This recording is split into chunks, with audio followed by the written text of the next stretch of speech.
So the Secretary General of the ANC, our beloved Fikile Mbalula, recently slammed ANC critics for criticizing and literally demonizing the ANC. So in this video, I'm going to show you what's going on there. And if you stay with me all the way to my biblical reaction, you'll get to see just this madness that the ANC is doing, which we don't really mind because South Africa will prosper. Are you ready? All right, press like, let's go. Let's start with Prince Mashele, who literally, and I mean literally, demonizes the ANC over Phala Phala at a Conversations with Leletu interview. So what do you say with the GNU partners, like the Democratic Alliance that is there? Do you think they will support the impeachment? Because you need a 2/3 majority, right? Forget about the numbers. And that's the thing. Don't focus on the numbers. Focus on the substance of what we are faced with. What are we faced with as a country? Yes, it's not. It's not about it's going to be impeached. It's not about it's going to be impeached. How many people will vote? Are the people who in the ANC will not vote for it? That's not the thing. By the way, they want you to play that game. Yeah, they want you to think like that so that you forget the substance. The substance is this. South Africans have lost trust and confidence in Ramaphosa. Number one. Two, South Africans, most of us now know that the ANC is a criminal organization. We are led by criminals. That's the substance of it. Third, now I'm coming to your numbers. The DA, which is a partner in the GNU, has made a bargain with the devil. And once you make a bargain with the devil, my friend, your soul is gone. So the question facing the DA, it's not whether to support Ramaphosa or not. It's whether to save its own soul. Yeah. Within the GNU. Yeah, within the GNU.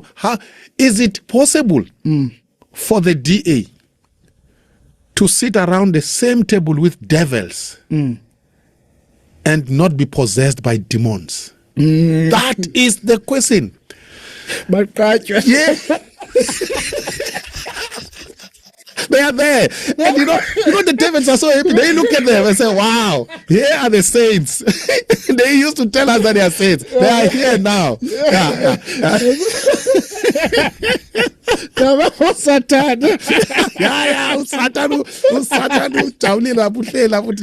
The devil is happy sitting there.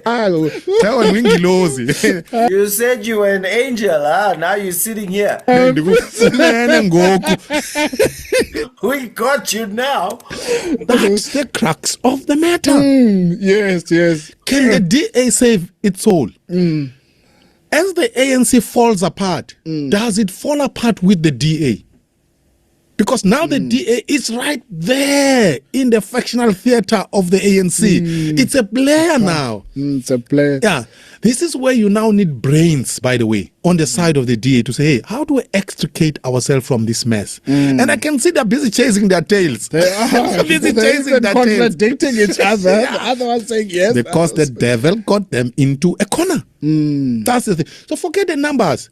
By the way, we will not get to a point where the numbers matter. I told you. Yes.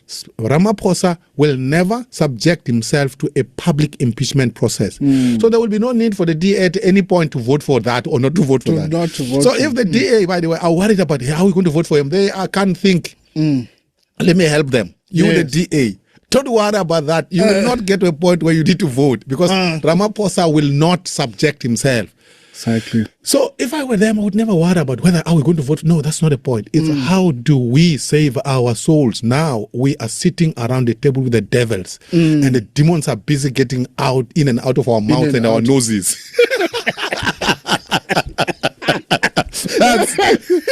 That's an interesting. The IFP, obviously, IFP will be pro ANC on this one, Bon. No, they don't have a leg to stand on. If the ANC fellows are devils, the IFP are little demons. And I mean, demons and the devils are in the same alliance. I mean, it's the same realm. Yeah. So and Gayton Mackenzie is another little demon.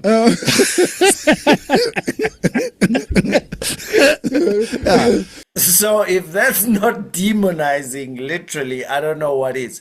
But you want to watch this video here because Prince Mashele is announcing and explaining his platform because he's going for elections in 2029. What I like about it is that they're not trying to take and spread, but to build. So go to that video and check it. It's brilliant. Now back to why Fikile Mbalula is slamming critics for demonizing the ANC. Well, recently, Tokyo Sexwale, ANC Stalwart, went to SMWX with Sizwe Walsh and spoke about Phala Phala like this. This man lied to us. I think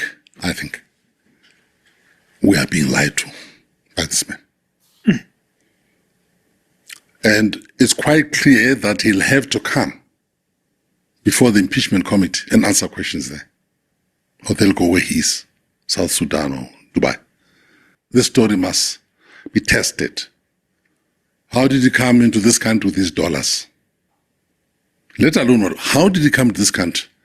I'm not even asking about the South African Reserve Bank and SARS.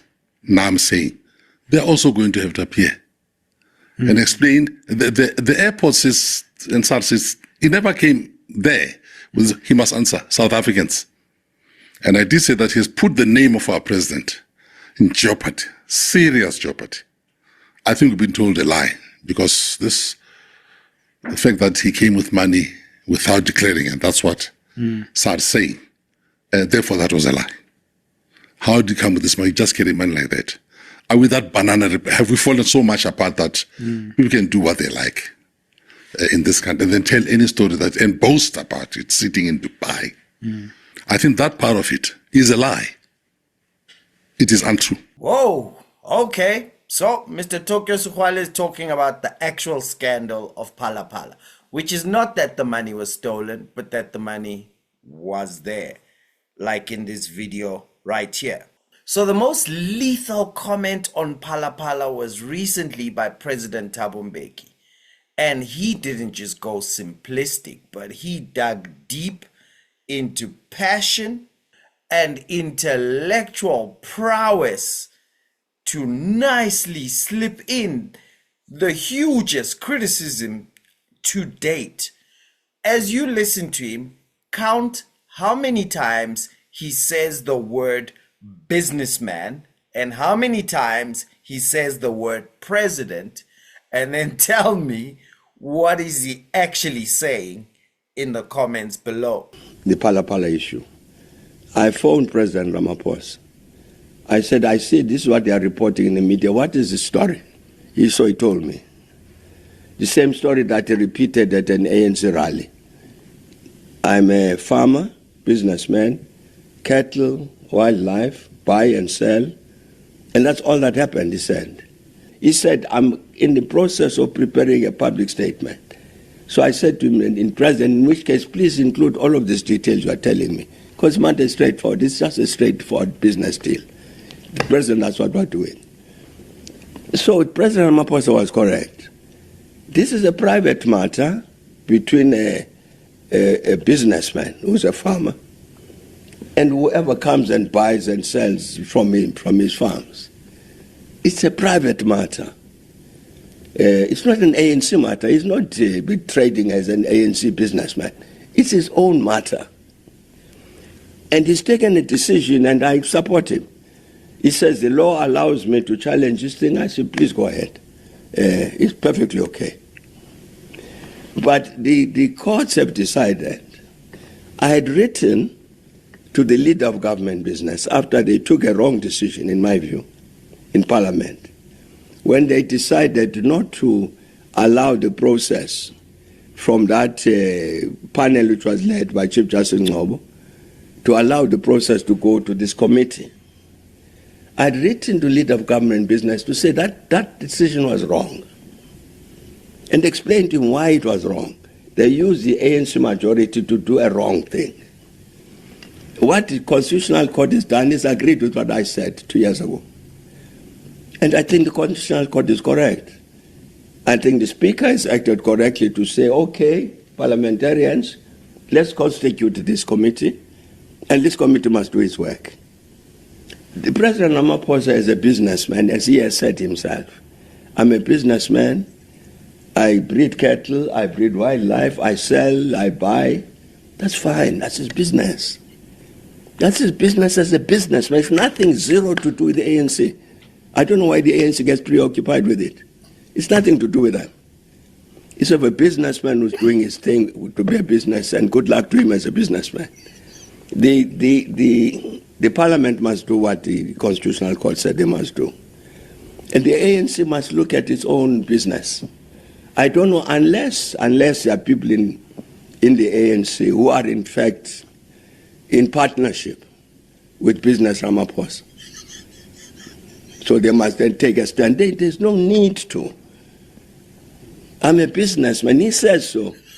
I'm a businessman, I'm running a business, I sell and buy cattle and wildlife. So what more do you want him to say?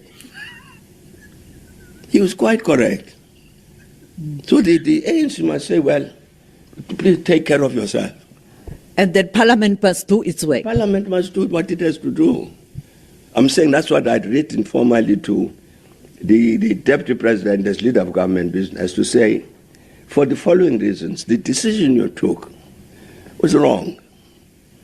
And it's an abuse of this majority that the ANC had to do wrong things because they were vetoing the task of the legislature. One of the tasks of the legislature is this oversight over the executive. You can't use your majority to block the exercise of that constitutional task. Let me hear in the comments below, what is former President Mbeki really saying here? Because he says, no, he told me he's a businessman. So no, it's fine. He's a businessman. I mean, he's a businessman. So what does the ANC have to do with business Ramaphosa? So they must just let him. I wish him luck as a businessman. I'm sorry, but that was a brilliant takedown. So, is Mbalula happy? Well, Mbalula went to announce everything that was discussed by the NEC, and he was not happy, not even a little bit. And then I saw others on podcasts, even debating. There are people who are bored, and some of them are stalwarts. I mean, just bored at home. You call them, they go to, who's that chap? And then they make comments. And some of them are very, very disappointing because they are stalwarts of the ANC. What they want from politics, I don't know. We are here at Lutuli House. They never call, they never come. But hey, they are fasting podcasts, man, to condemn. They condemn us every day to the point where they become oppositional to the ANC. To them, there is nothing good we are doing. And we are holding back because our task now is very difficult. If we're going to focus on ourselves, it's going to be a big challenge. But it's not correct that everything that they say cannot go unchallenged. We are close to taking them on factually on the distortions they are making in polluting the public discourse, irrespective of the fact that they are stalwarts of the ANC. But this borders not only on discipline, but on eroding the cohesion of the movement. I mean, Tokyo goes and talk about succession debate, his preferences and all of that. Who cares about that? We're busy here about winning elections. He can come with that view next year. It's open. He goes and talks. Nobody in the ANC is preoccupied with that. We have managed to marshal our structures in a particular direction. How?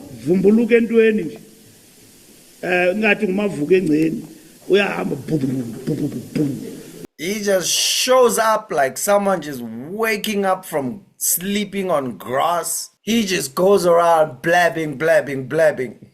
Vumbuluka entweni nje. Ngathi ngumavuka engceni. Uyahamba. No, that man is lying. This is a lie. This is this and that.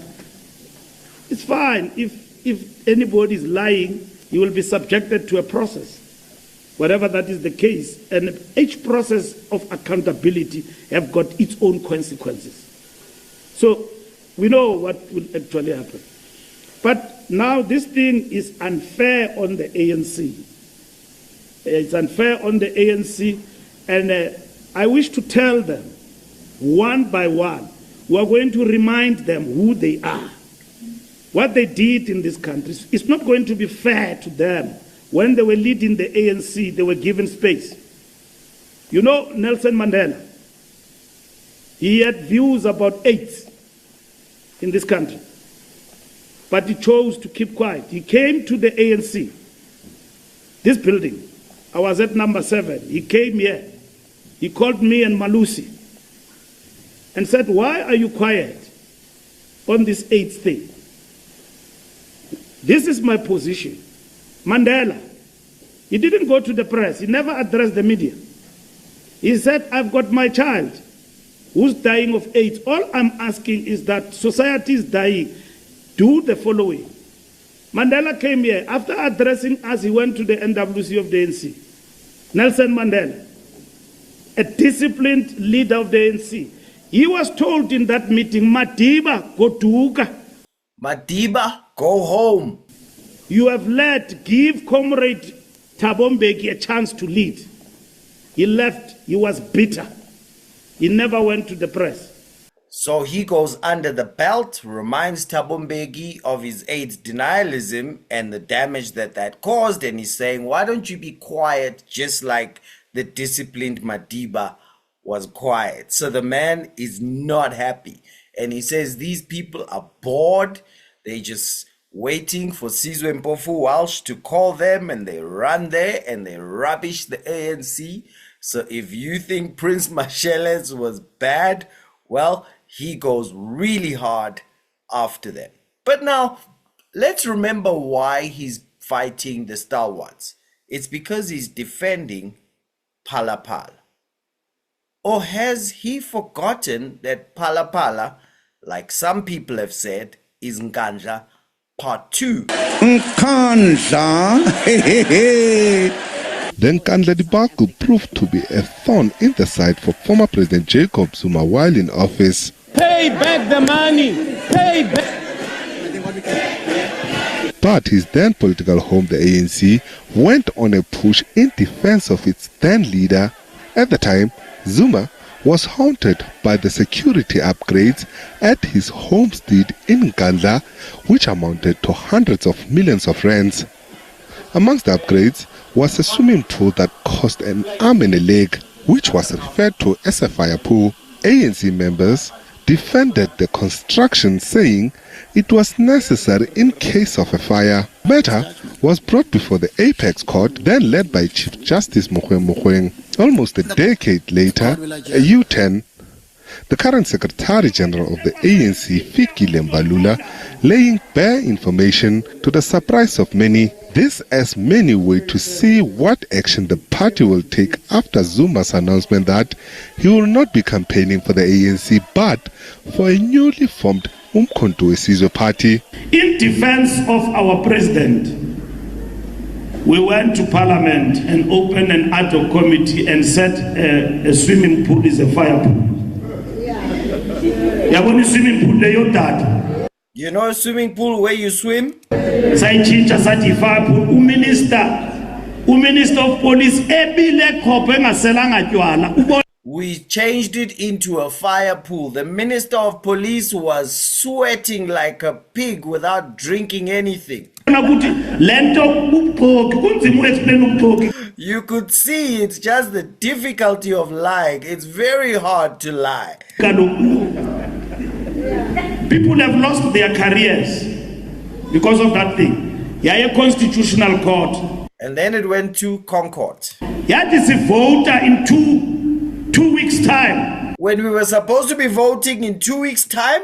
Wabuya umkhweng Oh, Chief Justice Mukhweng came back get judgment enjani. and slapped us with a judgment. Wabetha upresident wethu wathi he's not fit for office samnyamezela. He slapped our president and said he's not fit for office, but we stood by Zuma. So this is when Mbalula was admitting years later that they lied to protect Zuma. What are they doing now? Well, they're doing something interesting by going with a whole red herring of the judge didn't find Ramaphosa guilty. Nobody thought the judgment found him guilty. We know what the judgment did. It reversed the fact that you used majority to reverse the Section 89 panel report so that President Ramaphosa doesn't get to sit and answer that Cyril, first C, had cash in a weird currency in a couch, and then later we had a cover-up. We know that the Constitutional Court said go back so that South Africans can find out about the 5 C's and what is all of that about. So they're playing the same games. Today, President Ramaphosa put in a review and is pretending it should stop Parliament. It shouldn't. And the games are going to go on. And it is, like some people have called it, Nkandla Part 2. So, my biblical reaction. As a dog returns to his own vomit, so a fool repeats his folly. It's amazing to me how the ANC keeps repeating stuff that they should have learned by now, and they already know what the consequences will be. They will lose power. But they keep going. They lose. People break off. They form the EFF. People break off. They form the MK. Others broke off and formed the UDM because the ANC was covering up corruption. That's how the UDM was started. Some will break off and form more and more and more stuff, which, to tell you the truth, I don't really mind because it's wonderful when the ANC fights itself. And as we know, a house divided will not stand. So I'm happy that they fight. They need to be weakened. What do we need? South Africa needs to have 51% of political power, right? The people who understand that there is an abundance on earth and you can build and create. And those who have an abundance mindset have a mind of a builder. So we need 51%, 50 plus 1 of our country to be made up of builders. What it will take though for that to happen is that South Africans actually figure out and get to understand how countries actually prosper. That no one ever took from others and the country prospered. Why are the Zimbabweans here? Why is every other broke country built on a scarcity mentality? Every country that gets to prosper, it's because people have an abundance mentality that realizes there actually is more than enough. There's more than enough talent. There's more than enough potential. There's more than enough ability. There's more than enough investment in and out of the country. And if you just approach your politics like there's more than enough, guess what happens? You create so much that nobody remembers that there was apartheid or not, because people prosper. It worked in Singapore, it worked in China, it worked everywhere. Why do we have America as being powerful? Because it's had abundance mentality politics. Every country you find that's more prosperous is because they come from an abundance mentality. And every country that's poor, you find their politics are based on a scarcity mentality. They think there's little, and so we don't have any because someone stole it from you. No, you don't have any because you believe that there's not enough. And that's why you've got to stop business. You've got to control everything. You've got to pass 50 laws about everything and intervene in everything because you don't know that there's actually more than enough, which is why we've begun to distribute the books. I'm very happy with the feedback that I've got from the book from people who don't necessarily watch the channel. And so I want to thank all these signatures here, Prosperity Catalyst Fund. Thank you so much, because we've been able to print some, give a few away, get good feedback. We going full steam, and you'll see the Amazon coming up as well for those of you who buy the copy. And I'll give the 3 ways that we're going to spread. The first way, we'll do some of it. Any place where you have the aspirant middle class, we'll be spreading them. Second way is I want some of you to buy more than 1 copy, and we'll tell you how. If you go to the doctor, you can give a copy to the receptionist. Wherever you find people who work, give them a copy. So you'll be buying like 10 copies, 100 copies, doesn't matter. Keep them in your boot. If you bump into any South African who has some kind of job, you go to a restaurant, if a South African serves you, well, you can thank them with a book and you can sign it and say, thank you for serving me nicely. You go to a meeting at an office park, well, on your way out, you're going to go, oh, thank you so much. And you're going to sign them a copy and give them. And we're going to get the whole country to begin to realize that we should be looking for parties that think in terms of abundance. And so I want to thank you for this. Leading up to 2029, we're going to do it at 2 million rands. So if you can be part of that, then please go up, down, find the Prosperity Catalyst Fund. Let's go right ahead. We have a country to win.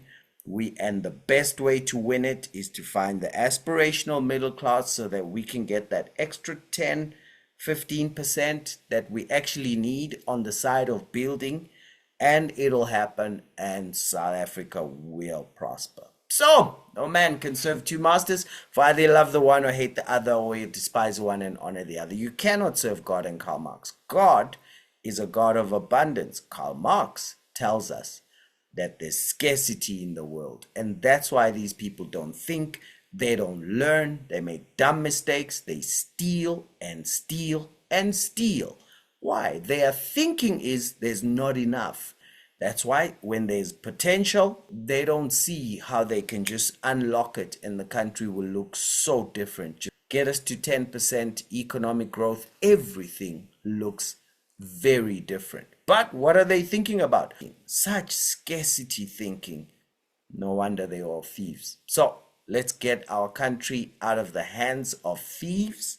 And even the ones who haven't stolen, if they think like that, they are a thief, because as a man thinketh, so is he. The very foundational makeup of a thief is they believe there's scarcity. That's why they believe I need to take from someone, because they don't realize someone can have abundance too, and I can have abundance too. Nobody's gonna finish wealth except the politicians with the scarcity mentality. So join us, come join these signatures, and let's get that 1 million copies of our book out to the country. Let's get South Africans educated, and let's go on to prosperity. But listen to me, South Africa will prosper.